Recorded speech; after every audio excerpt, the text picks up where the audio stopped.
The rain hammered the coast of Nova Scotia with a fury that made it clear nothing about that night would be ordinary. On the horizon, the sea crashed against the rocks, as if trying to wrench secrets from the land. And it was in this setting, amid wind, cold, and the salty scent of a coming storm, that Clara Duarte arrived at the Hallberg residence, a home as beautiful as it was isolated, a place where no one entered without carrying something inside, and where no one left without leaving something behind. She believed she was there for just another cleaning job, but the moment she stepped into that unnervingly quiet foyer, she sensed that the house held a story trapped within its shadows. Something dense, almost tangible.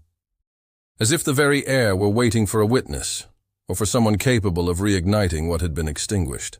Clara didn't know it yet, but that night would mark the beginning of an unlikely encounter, of buried secrets, of a love born from emotional wreckage, and of a truth that, once revealed, could change everything she believed about that house, and about the man still breathing inside it. The storm pushed Clara's car along the narrow coastal roads, her headlights fighting a losing battle against the curtain of rain. When she finally spotted the iron gate of the Hallberg residence, she slowed down. The place looked like a forgotten fragment of the world. Tall trees bent by the wind, the sea roaring in the distance, and at the top of the hill, the modern house, glass and concrete, watching everything with deliberate silence. The gate opened on its own. A sensor, high-end technology, nothing unexpected for someone as wealthy and reclusive as the owner. The driveway leading to the main entrance was lined with rain-soaked pines, the wet gravel crackling beneath the tires. When she parked in front of the house, Clara noticed the reflection of the storm rippling across the massive glass panels that formed the facade. It was as if the residence absorbed every movement from the sky. She turned off the engine and stayed inside the car for a moment, listening to the rain hammering the roof. She took a breath, grabbed her cleaning supplies, and ran to the covered porch. The key was exactly where the agency had told her, under the side mat. When the door opened, the silence inside felt like held breath. The house was cold, immaculate, obsessively organized. Nothing out of place, nothing that suggested life. Clara sensed immediately that the space wasn't just clean, it was sterile, as if every room had been designed to keep emotions away. She moved forward, studying each detail with trained eyes. The polished stone entryway, the wide living area with pale furniture, the complete absence of photos, memories, or anything that hinted at affection. Only abstract art chosen by someone who understood aesthetics, but not feelings. The grand piano in the living room caught her attention. Black, imposing, solitary. Perfect in every way except for one. A thin layer of dust coated its closed lid, small, nearly invisible, but enough for Clara to recognize that no one had played it in a long time. She took a breath and began her work. The kitchen was organized in a near-clinical way. In the fridge, only mineral water, a few ready-made meals, and fruit that was beginning to spoil. Utensils aligned with precision. Dishes perfectly stacked. The message was unmistakable. This wasn't a home. It was an empty refuge. While she cleaned, Clara allowed herself to imagine the man who lived there. Elias Hallberg, a name she'd heard in the news years before. Genius in biotechnology. An accident. Disappearance. Silence. Nothing more. The storm worsened outside. Lightning lit up the rooms in harsh flashes, and thunder boomed so close the windows vibrated. Even so, Clara headed upstairs, trusting the schedule and the agency's guarantee that the residence would be empty. That was when something changed. First, a mechanical sound, faint, like a small motor humming for a few seconds, then silence. Clara froze, then a cough. Human. Male. Her heartbeat quickened. The agency had assured her no one would be there, no one. And that wasn't the kind of sound mistaken for wind, rain, or heating systems. It was presence. She stepped back, ready to head downstairs immediately, until she heard the voice. "Hello!" Not a shout, not threatening, just unexpected, rough, rarely used, but enough to slice through the air. Clara steadied herself. I'm sorry. The agency told me the house would be empty. I can come back another day. The silence that followed was heavy. And then, no. Stay. The door at the end of the corridor opened slowly, revealing the man who would change the course of her days. He emerged in a wheelchair. With his face partially lit by the gray daylight, Clara noticed the details. Dark hair, slightly overgrown, short beard framing a strong jawline, a deep, exhausted gaze belonging to someone who had lived more than anyone should bear. And yet, there was something more. Something that pulled. Something that hurt. I'm Elias Hallberg, he said. I forgot you were coming today. I've lost track of the days. Clara straightened instinctively. It was him. The man behind the house. The man behind a past she didn't yet know, but that seemed to pulse within every wall. If you prefer, I can leave, she repeated. No, Elias said, firm. The house needs you today. And so do I. The sentence struck her in a way she couldn't immediately understand. It wasn't arrogance or manipulation. It was a sincere request, one with weight. So she stayed. When the power went out due to the storm, plunging the house into absolute darkness, Clara lit candles and climbed back up to him, illuminating his face with unsteady light. He confessed he couldn't descend the stairs in the dark, revealing a vulnerability that made him even more human. They talked there, on the staircase in the dim glow, while the world outside crumbled into wind and water. Clara heard more than she expected from a stranger. Elias said more than he expected to reveal. And when the lights returned, the spell of that shared darkness didn't break. It simply left traces behind. Before she left, Elias said, "Come back tomorrow, not because the agency says so, because I want you to." Clara hesitated, just for a second. "I'll come back."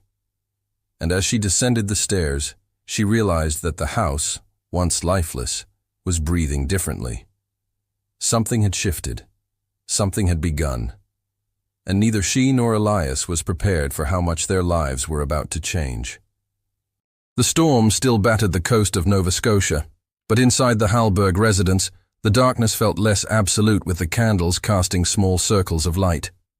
Clara remained seated on the step, the cold wood beneath her legs, while Elias, at the top of the staircase, seemed more at ease in that dim glow than in any light she'd seen on him before. "I'm used to blackouts," he said after a long moment of silence. "The generator's old, needs maintenance, but I never got around to calling anyone. I don't like too many people walking through this place." "I can imagine," Clara replied, noticing his calm, tense but practiced. "This place is so big it almost feels like it breathes." He let out a short breath of a laugh, more air than sound. "Oh, it breathes. Sometimes too much. At night, the house fills with little noises, wood expanding, wind slipping through the cracks, the ocean hitting the rocks below. It's hard to tell what's real and what's just your mind playing tricks." Clara looked at him more closely. The way he spoke, the weight behind his words, made it clear that this house carried more than silence. It carried presence, his, and maybe the absence of someone who wasn't there anymore. "Must be strange living this close to the ocean," she said. "Looks beautiful, but also lonely." "Too beautiful," Elias answered. "The kind of beauty you only really appreciate when you have someone to share it with. Otherwise, it just becomes a constant reminder of how far you are from everything." Clara didn't respond right away. There was a disarming honesty in the way he described his loneliness. No theatrics, no embellishment. Just fact. The candle between them flickered with a draft rising up the stairs. "Ever since the accident," he said, eyes on his hands, "people around me drifted away. Or maybe I drifted from them. I'm not sure which. There are days when I feel like I lost my whole life in one go. It wasn't just mobility, it was everything." Clara listened, sensing the subtle tension radiating from him. It wasn't easy to hear someone speak like that, so openly, but she understood. She felt the weight of the unsaid things, too. "When my mom got sick," she said softly, "I felt the same way. Suddenly I wasn't myself anymore. I was just someone running between work, the hospital, and taking care of her. And when she was gone, the space she left behind was so big I didn't know how to fill it. Everything I did just echoed inside me." Elias lifted his gaze to her, studying her through the dim light. His eyes were intense, absorbing every word, every shift in her voice. He wasn't someone used to listening to other people's stories, so now he listened as if he knew exactly how much trust cost. "That's why you handle things so carefully," he said. "I noticed it earlier. You clean like someone who has conversations with the objects, like everything has a story worth respecting." Clara allowed herself a faint smile. "It's just my way of dealing with the world. Some people yell, some break things. I organize. I destroyed a lot before I realized I was destroying myself," Elias admitted. "And when I woke up, when I realized what had happened, when I saw the chair, I didn't know what to do with what was left." The words lingered, painful but honest. Clara felt the quiet heaviness that comes before deeper confessions. She didn't push. She simply stayed there, present, letting time settle between them. A distant thunderclap shook the windows. Elias glanced toward the massive glass pane, revealing the raging ocean. 3 years, he said at last. "It's been 3 years since the accident. 3 years trying to understand why I survived, and he didn't." Clara knew exactly who he meant, even without a name. His eyes changed when he spoke of that absence, aged by old grief, layered with guilt. "He must have been important," she said gently. "My closest friend, my business partner, sometimes the brother I never had, and I was the one driving that night." Clara didn't flinch from the weight of the confession. She simply breathed with him, giving the moment the space it needed. Elias ran a hand through his hair, as if trying to push away memories that never stayed gone. "Nothing made sense after that," he said. "The house felt bigger, the world felt smaller, and I didn't know where I fit anymore. I turned into part of the furniture here. A body taking up space but not really living." Clara traced the edge of the step with her gloved hand, feeling the wood grain beneath her fingertips. "Maybe," she said, "you were just waiting for someone to turn on a light. Or light a candle." He looked at her again, his expression hard to read. Something like surprise, recognition, and a touch of emotion he seemed determined to hide. "You talk like you understand," he murmured. "I do," Clara answered quietly. "More than I'd like to." The silence that followed wasn't uncomfortable. It was full, dense, like too many words floated there, none of them needing to be spoken. Outside, the storm finally began to ease. The rain softened, spaced out. The candlelight reflected in Elias's eyes, and for a brief moment Clara felt a rare lightness in that hallway, as if the entire house held its breath watching them. Then the lights came back, suddenly, bracingly bright, flooding every corner, every detail, every expression previously softened by the dark. Clara blinked, adjusting. Elias did the same. The magic of the dark dissolved in the cold clarity. The moment broke, but it didn't disappear. Elias rested his hand on the side of his chair, straightening. "Well," he said, adopting a more practical tone, "looks like you can finish your work without tripping over everything." Clara let out a short laugh. "Definitely makes things easier." She stood from the step, took the extinguished candle, and started descending. Before reaching the ground floor, she heard Elias call her name. "Clara." She turned. He remained at the top of the stairs, but there was something different in his gaze, more open, more alive. "Come back tomorrow." The words came without hesitation, as if they had surfaced on their own. Clara tightened her grip on the candle, feeling a warm rush in her chest. "Tomorrow? But the agency?" I'm not asking the agency, he cut in. I'm asking you. She held her breath for just a moment. She wasn't used to invitations so direct, so unguarded. There was no protocol here, no obligation. Just a simple request, yet weighted with meaning. I'll come back, she said with a small nod. When she resumed cleaning downstairs, she realized her movements had changed. The house no longer felt like a distant, pristine setting. Now it felt expectant. Expectant of her. Expectant of him. Expectant of something that didn't yet have a name, but was growing inevitably. As the storm finally unraveled outside, they had taken the first step towards something no longer professional, something larger. A quiet return to life, for both of them, even if neither fully understood it yet. The Hallberg residence, once rigid and silent, was beginning to breathe differently. A shift, a promise, a love story slowly, deeply unfolding. The next morning broke clear along the coast of Nova Scotia. The sun pushed shyly through the clouds, scattering silver across the surface of the sea. Clara drove along the coastal road with an unusual tightness in her chest, something between anticipation and unease. It wasn't the kind of feeling that usually accompanied a workday, but nothing about the Hallberg residence seemed to fit into the category of ordinary. When she arrived, the gate was already open, almost as if the house knew she was coming. She parked, took a steady breath, and walked up to the front door. Before she could knock, it slid inward, revealing Elias in the entry hall. He wore a simple gray shirt, his hair tied back, and there was something different about him, something lighter, less tense, almost as if he'd slept better. "Good morning," he said, his tone surprisingly natural. "Good morning," Clara replied, feeling her stomach tighten for a brief second. He moved his chair back a few inches, giving her space to enter.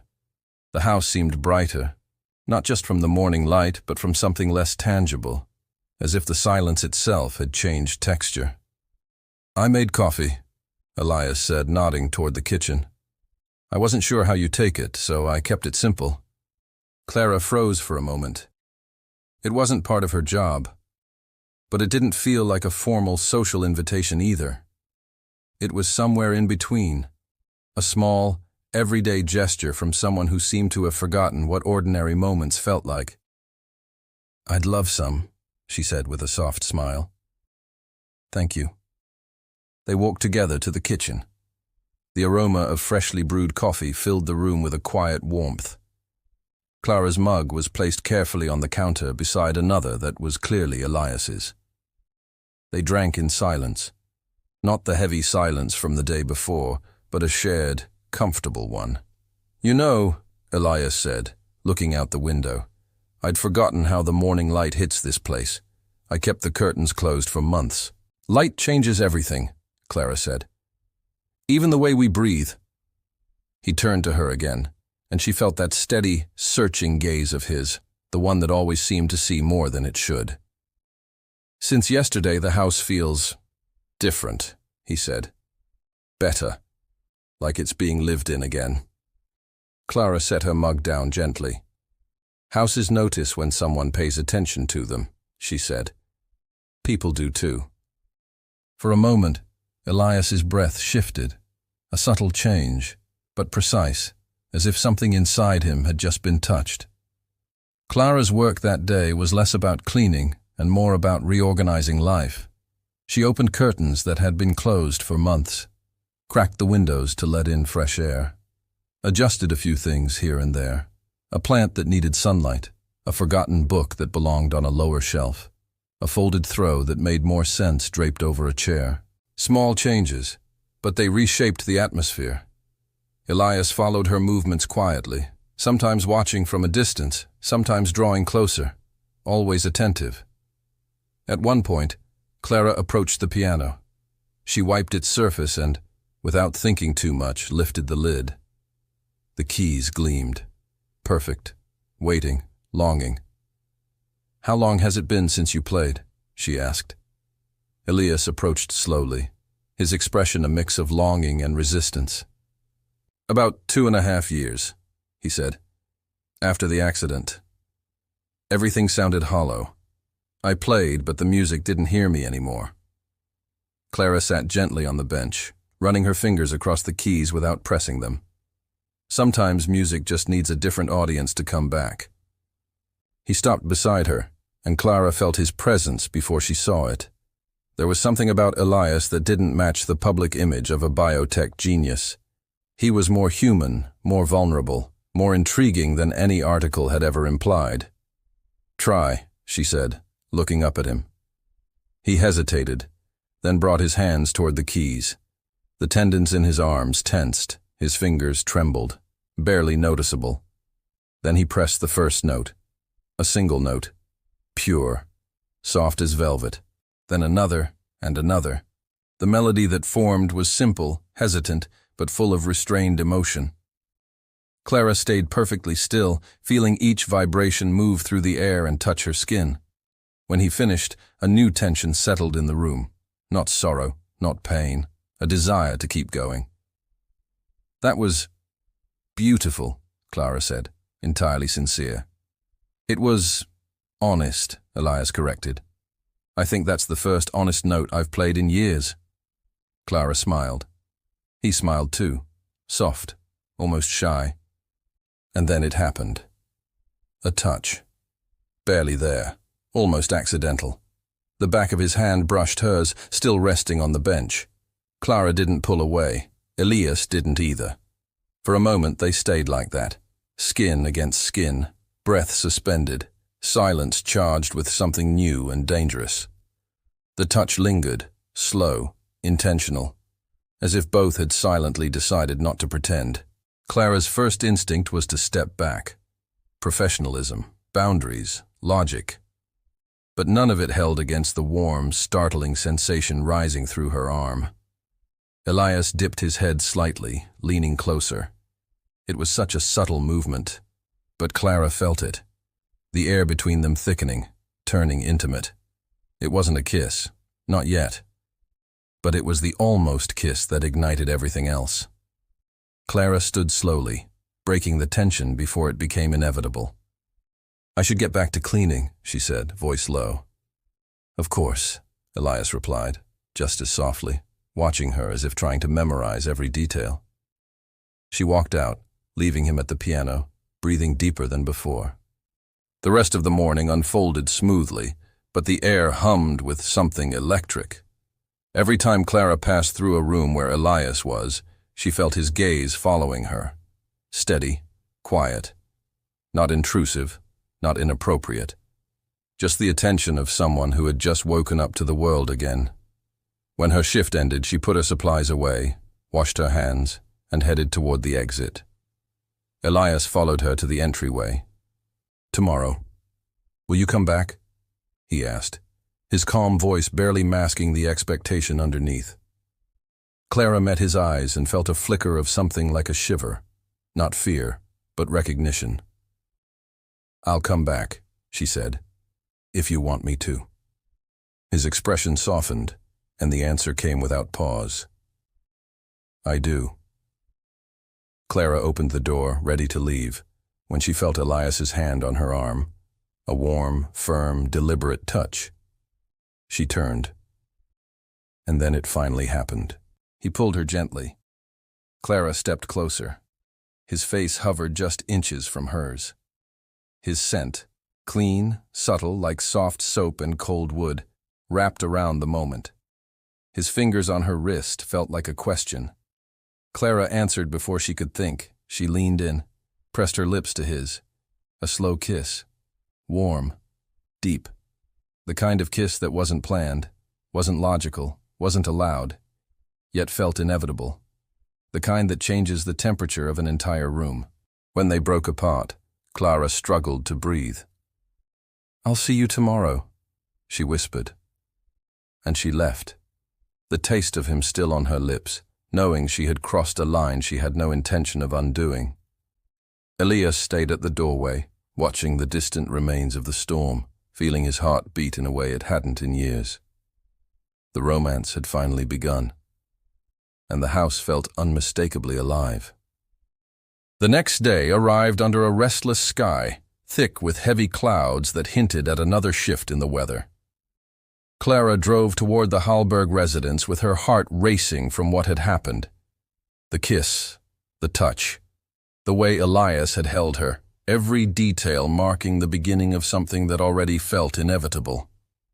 As she entered through the gate, she noticed something different.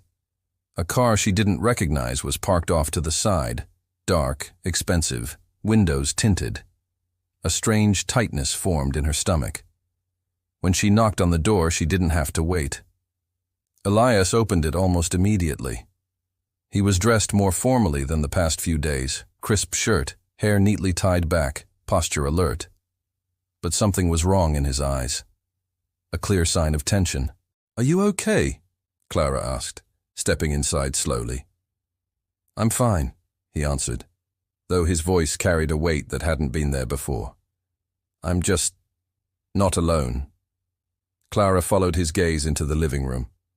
A middle-aged man in a flawless suit stood near the window, studying the view like someone evaluating a property. When he noticed Clara, he turned with a diplomatic smile.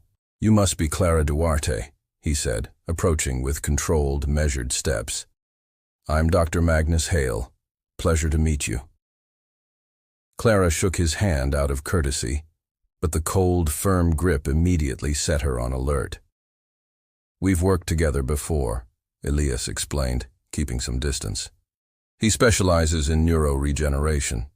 He used to work with my team before the accident."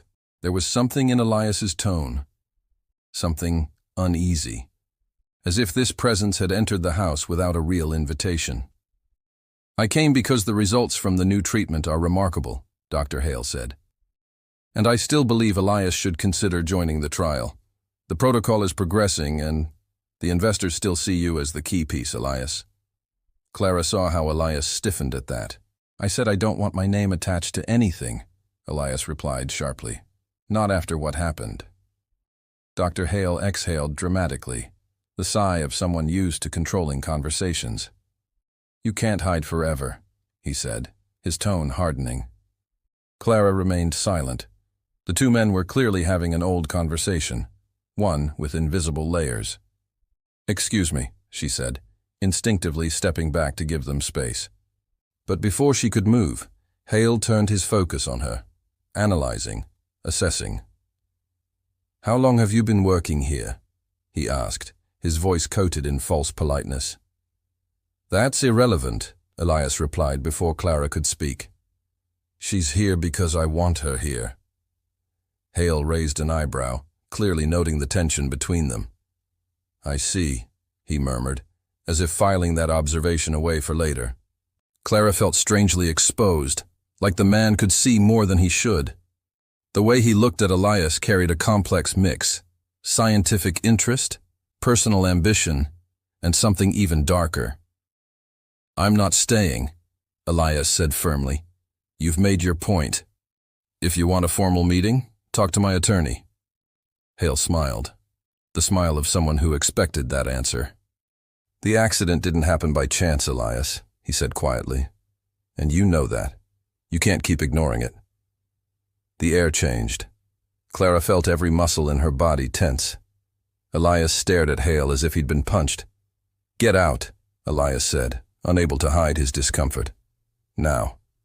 Hale lifted both hands in exaggerated surrender. "As you wish. But remember, truth doesn't disappear just because you refuse to look at it. It stays exactly where you left it, waiting." When the door closed behind him, Elias stood still, breathing deeply, like someone trying to steady himself. Clara stepped closer. "What did he mean?" she asked gently. "About the accident not being an accident?" Elias rubbed his face, pressing his hands over his eyes as if trying to push away persistent memories. "Clara, I don't want to talk about that. But he clearly got to you. Because he always does. He always knows where to press." Clara paused, then spoke softly. "I'm here. You know that, right?" Elias lifted his gaze slowly. Pain flickered there, but also a silent plea for understanding. "My friend's death wasn't simple," he said at last. "And Magnus, he's always implied things. Things I never wanted to believe." "Like what?" Elias looked away, toward the ocean beyond the vast windows.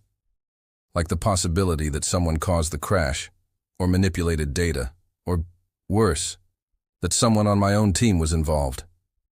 Clara felt her breath catch. "But why would anyone do that?" "Because my work was worth millions, because there were internal power struggles. Because my friend Arthur was investigating data leaks. He told me pieces, not everything. The night of the crash, he was different. Nervous. I thought he was just tired." Elias closed his eyes. "I've always blamed myself for driving that night, but sometimes I wonder if it really was just a skid on the ice." The revelation hung between them like a heavy shadow. Clara touched his shoulder, and some of the tension left his body. "You're not alone in this," she said. He took her hand, gripped it tightly, as if anchoring himself. "Clara, there's something I never told you," Elias murmured. "Something Magnus never accepted. Arthur wasn't supposed to be with me that night. He asked to meet because he had something important to show me. And I never found out what it was." A chill moved down Clara's spine. "You think it was about your company?" "I think it was about something bigger," Elias said. "Something still happening without me. Something they're using my name to justify. And Magnus is right in the middle of it." Silence. Heavy. Real. "Why did he come today?" Clara asked. "Because they need me again," Elias said. "And because whatever upheaval he brought isn't over." Clara stepped closer, placing her hand on his cheek. He closed his eyes at the touch, leaning into her as if it were essential. "I'm staying," she whispered, "and we're going to figure this out, together." He opened his eyes, bringing his forehead close to hers. The emotional tension shifted, turning into something more physical, more intense, more urgent. He pulled Clara by the waist, drawing her close. She felt his warmth, his uneven breath, the mix of desire and vulnerability in him. The kiss that followed wasn't gentle like the first. It was deep, hot, consuming. A kiss filled with fear, need, and longing. A kiss that dragged both of them into their own world. When they finally broke apart, breathless, Elias rested his forehead against hers. "I shouldn't pull you into this," he whispered. "You don't have a choice," Clara said, brushing her thumb over his lips. "I'm already in." He gave her a small, grateful smile. "Then, stay with me. Today. Here." Clara didn't answer with words. She simply leaned in and kissed him again, making it clear she wasn't going anywhere, not while the truth was knocking at his door. Outside, the sky was darkening again. Inside the Hallberg residence, another storm was forming, but this time they were ready to face it together. Night settled slowly over the coast of Nova Scotia. The dark waters of the ocean reflected the last traces of fading light, breaking into metallic streaks with each wave. Inside the Hallberg residence, Clara and Elias had stayed close, still shaken by Dr. Magnus Hale's visit, still feeling the echo of the intense kiss they'd shared. But there was more to come. Much more. Clara stayed near Elias through the rest of the afternoon, helping him reorganize documents scattered across the large wooden desk in the office. It was one of the few rooms that looked truly lived in, like the last territory Elias still held with any sense of control. An entire wall was filled with folders, boxes labeled with dates, folded papers, research drafts, medical reports. The place carried the scent of dried ink and old paper, mixed with the soft, woody fragrance Elias always wore. "These are the notes Arthur sent me the week before the crash," Elias explained, pulling out a blue file with a steady hand. "Most of it is incomplete. He always wrote in codes, abbreviations. He wanted to talk to me in person. That's why he called that night." Clara watched him quietly, noticing how his body changed whenever he spoke about Arthur, his shoulders tightening, his jaw set, his eyes filled with guilt that clearly never rested. You think someone wanted to stop the two of you from talking? She asked, flipping through the folder carefully. I don't know, Elias answered honestly, but Hale has been getting too close. And now, using my name without permission? That doesn't match a simple research protocol. There's something else going on. Clara continued examining the papers, running her fingers over the handwritten lines. Repeated numbers, dates, small sketches of circuits, and words like diversion, block, intrusion. The handwriting pressed too hard into the page. He was scared, Clara murmured.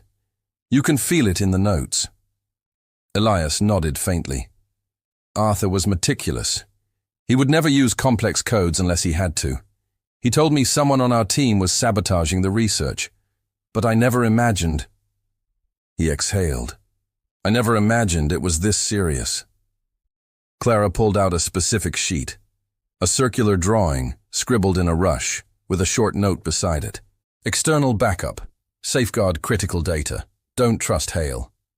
She lifted the page. Elias. He literally wrote, not to trust Magnus. Silence thickened in the room. Heavy. Dangerous. Elias took the paper from her hands, studying it closely. This can't be a coincidence, he said quietly, as if discovering a new layer of his own past. What's this circle? Clara asked. Elias took a slow breath, bracing himself. It's the symbol for the external storage system we used in the Alpha Neural project. Each researcher had a physical key with that design. It was a security measure. Only full-access personnel could retrieve certain files. And Arthur had one, and you did too, Clara said. Yes, Elias replied. But his was never found after the crash. A chill ran down Clara's spine. Elias. What if the reason for the crash was that key? He looked at her with that deep, quiet intensity she already knew so well. That's exactly the possibility I spent years refusing to consider. Clara touched his hand. You're not facing this alone anymore. He held her hand tightly, letting the touch last a few seconds longer than necessary. Still tangled in that storm of revelations, Elias finally asked for a break. Come with me to the music room, he said. I need to breathe somewhere away from these papers.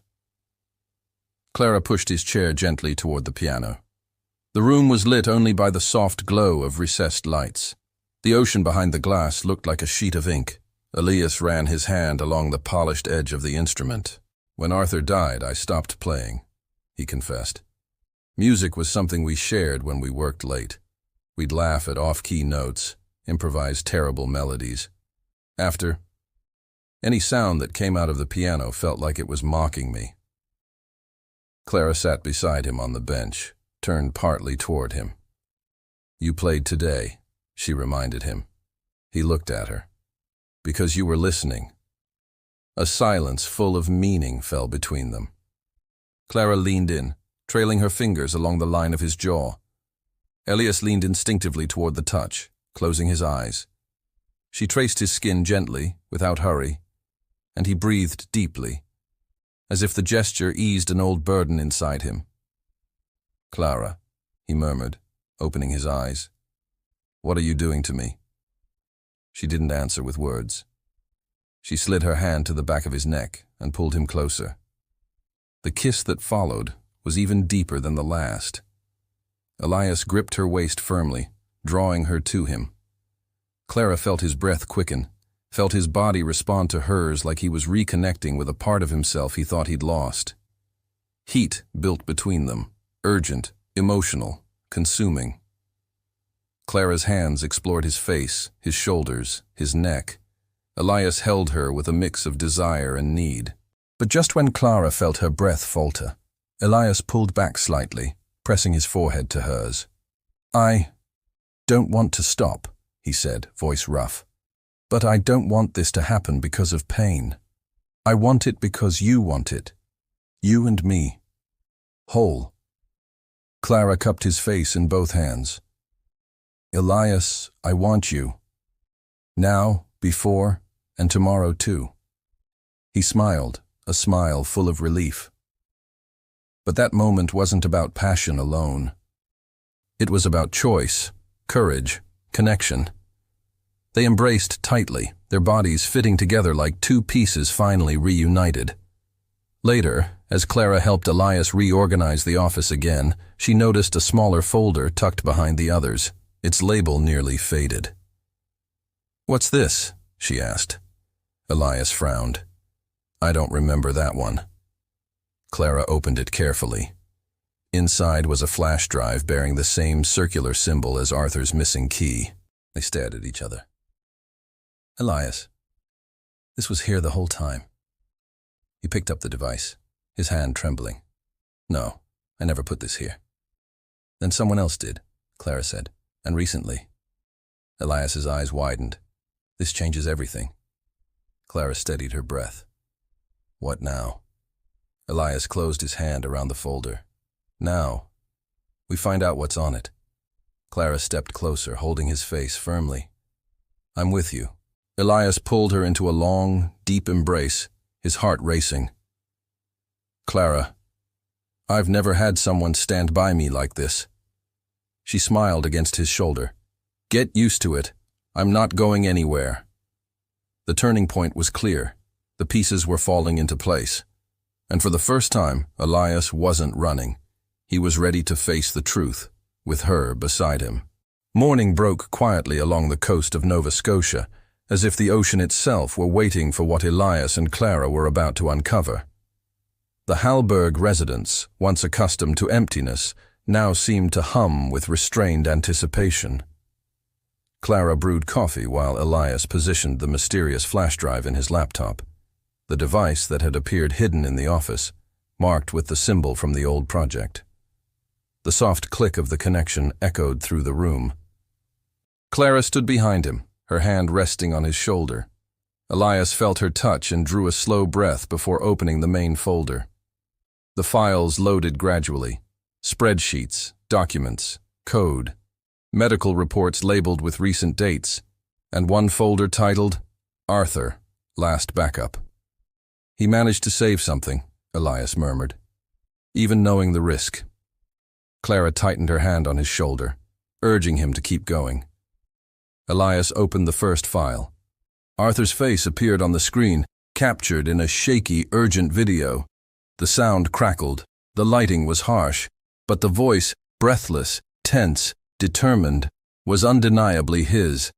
"Elias, if you're seeing this, it means I didn't reach you in time. The Alpha Neural project has been compromised. Someone is diverting data, manipulating results. Hale is involved. I found records of him selling parts of the protocol to foreign investors. Please, don't trust him. The crash won't look like a crash if they realize you know too much. I stored external backups.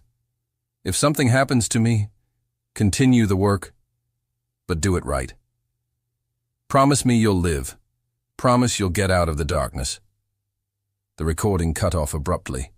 Clara sucked in a breath as if she'd been struck.